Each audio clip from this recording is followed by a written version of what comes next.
Stephen Ross. He was in Austin, Texas. And another thing I need to mention, most of these people were here in 2009 when I went to the high school reunion. That's where I found out he was in Austin. We kind of hung out for a while, and he's just gonna lie through his teeth like everybody else because he lied the whole time in Austin, Texas. Uh, I screamed out for help when I was talking. I talked to her on Facebook. I was screaming out for help. That's when I was getting alcohol poisoning during that time. Um, this is Michelle. I mean, actually, I think she's a very nice person. She always has been. She sat across from me. I felt bad for her because she just sat across from me, during the whole high school reunion thing. She just kind of sat there and talked to me, and that was it. Feel bad for Michelle. Uh, Kevin Todd. Um, I talked to him. I talked to him online. I feel sorry for your wife. I hope she's still alive. I don't know. The problem, Kevin Todd, is you know the truth saved my life, and you're not doing nothing either. Um, Jason Wade. Talked to Jason Wade online while I was getting alcohol poisoning. And he said, "Well, I'll come up in October and check on you." And I gave him my address, gave everything. You know what happened? He didn't do nothing. He didn't even show up. He didn't help. I said, I was like, I need help now. Somebody needs help. He doesn't care. And he's supposed to be a sheriff somewhere, police officer, sheriff somewhere. That's a criminal. That's a crook right there, murderer. Brad, I'm gonna leave Brad Walton out of this. Everybody knows Jody. Now, this one, you're not gonna like this story.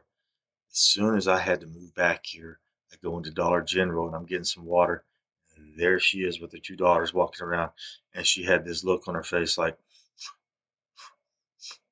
she looked sad because she saw me here in Lone Grove, and then I saw her twice. I actually saw her twice, but she didn't tell the truth. Is that what you guys are expecting? I'm gonna walk around the city and y'all just gonna, because that's what Chris Christian told me years ago. Man, everybody knows where you are. They're just going to avoid you. They're going to avoid you so they don't have to see you. They'll just get used to it and lie to you like everybody else. No, not this time. I'm waiting for God to give this plague of the firstborn because she's gonna be in tears. Darren's gonna be in tears too. This lady, I saw her at, and it was right as I got back here. I saw her at J.C. Penney, and I saw her. I said, "Hey, Tara," because I knew exactly who she was when I saw her, and she just pretended like she didn't know who I was. She goes, "Well, do I know who you are? Do I know? Do I know who you are?" I said, "You'll figure it out later." She goes, "Oh, is it Brett? Are you Brett Finnerty?" Of course, she knew who I was as soon as she saw my face. You're a liar, Tara. Next person. I saw him. You can see his face. He's right there. I saw him in Walmart. He was at the little blood pressure machine. I'm going to kind of leave him off of it right now. This guy, he gets online, starts playing guitar. Nothing else matters. Pretends like he's my friend the whole time. He's not my friend. He's a flat out liar. He knows the truth. He never tell the truth because he wants to go smoke his pot. Uh, LA, she knows the truth. She knows. This lady was at she walked right in to the Flying J where the Intel cop came in. And then that day I was arrested in Yukon. She walked into that store that day, that morning when I was there. And she has a son that looks just like her with a mustache. I'm not going to draw a mustache on you. Somebody needs to start talking because that was over a year ago. You could have helped me then and you didn't do nothing. Now, I think I saw her mother in Gainesville like about 3 or 4 nights ago in the Walmart up here in Gainesville. Uh, she was married to what's his name, Steve Myers. I sat there and talked to Steve Myers during the high school graduation in 2009. He didn't want to tell the truth. He was a cop. He's supposed to still be a cop. She worked for the police at one time. But you can't trust these people. What are you supposed to do? This guy, he just wants the game to keep going, so, so he don't pay his price. He just wants. I don't know nothing. Uh, how in the world did I go to Kentucky? Because I don't even know what town I was in. All I know is I left a black jelly bean at the Brahms near the city where I saw this man. And what happened was I'm driving through the city and I see a white pickup pull up and then it backs up behind the trees. So I start pulling and he's like, he looks just like this looking around. You have to imagine is the pickup pulls up and pulls up and you can't see anything because it's blocked behind some stuff. So it kind of pulls up and then backs up a little bit. All I see was front and back up. So I look right? And as soon as I go by, he's looking like this, right in my face, looking right at me. looking staring straight at me. And I go right on by, and he comes out to follow me. It was Camp Fondry. I don't even know what city that was. How do people know where I am before I get there? Because he was waiting for me in Kentucky, waiting for me to get to that intersection. And I don't even know what town he lives in. That was Camp Fondry. Alan Bishop, I did not know he was in Purcell. I saw him in Purcell. He pulled up right to the intersection to let me see his face, and he went on by. In Purcell. Why hasn't anybody done anything if everybody knows the truth? Because she was pretty upset. She was pretty upset. She Her and her mother watched me walking aimlessly through the mall, trying to get attention from anybody who would tell the truth, while I'm just doing anything I can to survive because nobody tell. And this was back in 2020.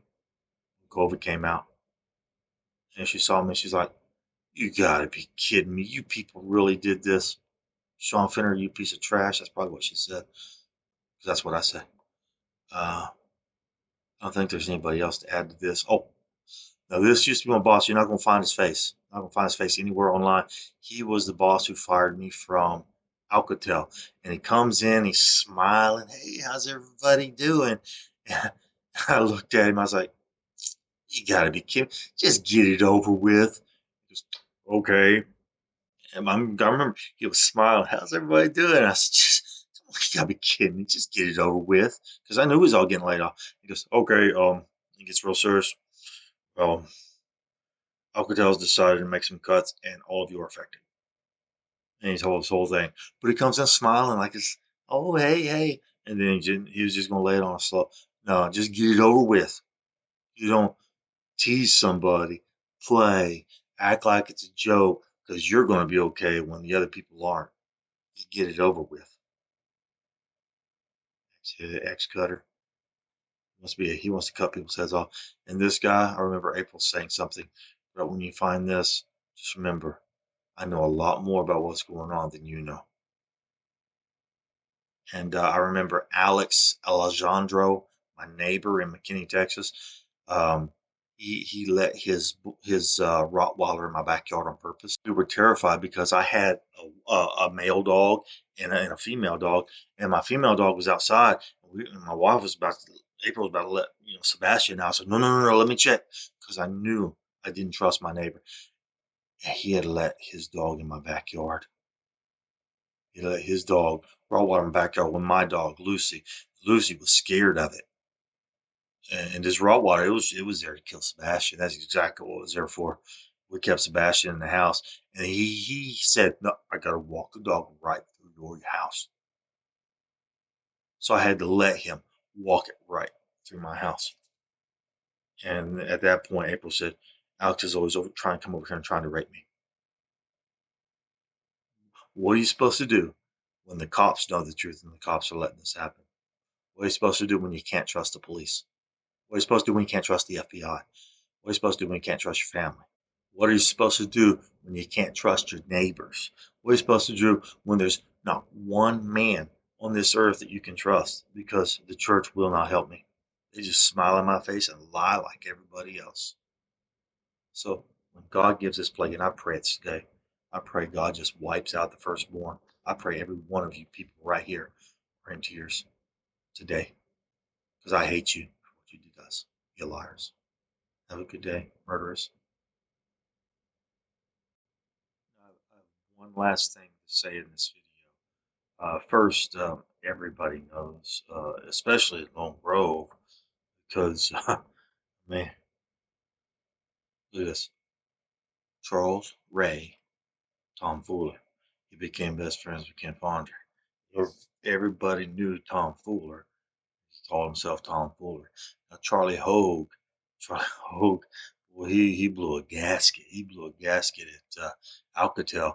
We said, Tom Fuller. He got mad. He got really mad when he found out what Charles Ray had done. His real name is what? Yeah, but still here I am. That was in like 1999, 2000, 98, sometime like that. Here it is, 2023, because of a liar. Many liars. Now, the part that I really want to add is right here. because there was a man that told me years ago in Kingston, from Kingston. He said, "When you see me walk, on Christmas Day, walking out with my kid, and we're dressed like little elves, you're gonna know we're not gonna do a thing. We're gonna let God wipe out the liars, because it's better. It'll be a better world without lying cops, without lying people who set people up who didn't do anything wrong, without murderers and killers and rapists. It'll be a better world without all these people. So we're just gonna let God wipe them out." And he lives right down here, right in this area. I think it was, I know it was this one because I saw this flower shop, or this greenhouse as we drove by. So it's one of these houses right here. He lives in one of these houses. And the other thing that I think it was him that said that, and I remembered it as I drove down this dirt road. I think this is the dirt road right here, Rock Creek Road.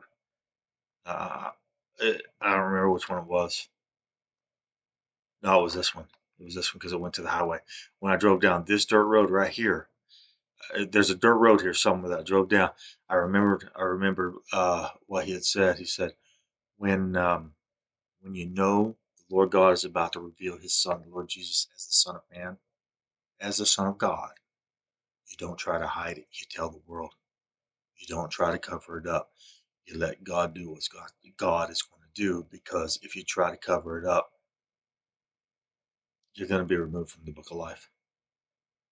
That is the second death. You're going to get that, cops. Have a good day, murderers.